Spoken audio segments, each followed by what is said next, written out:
Avant de commencer, n'hésitez pas à vous abonner à la chaîne et d'être courtois dans les commentaires. Pourquoi cet aveuglement de la France en Afrique?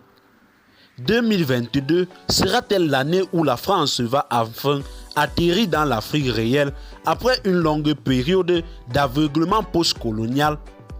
Un anachronisme historique qui incite à reprendre le fil des dernières interventions militaires pour comprendre comment elles ont servi de leurre à une présence française globale en déshérence sur ce continent. À la fin de la guerre froide en 1990, la France ne s'intéressait qu'à son avenir au sein de l'Europe et a continué à se croire chez elle en Afrique. Du moins dans ses anciennes colonies d'Afrique de l'Ouest et centrale.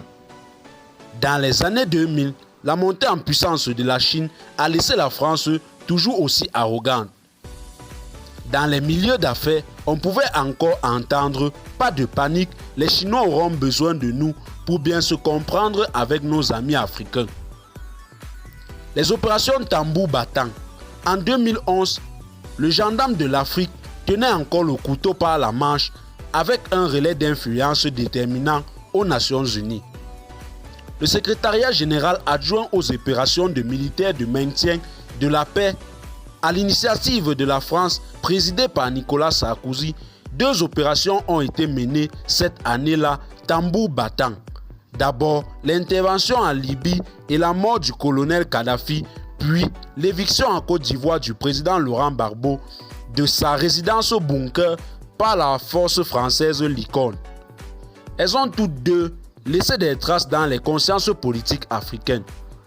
C'est encore dans l'euphorie de l'opération Serval contre les djihadistes menaçant en 2013 le centre du Mali que la France a créé l'opération Barkhane.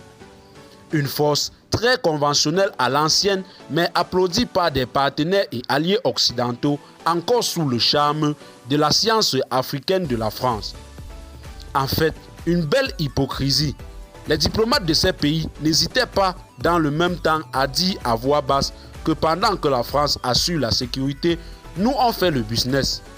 Eh bien chers téléspectateurs, c'est tout pour cette note d'information. Laissez-nous en commentaire vos impressions et à très bientôt pour une nouvelle note d'information.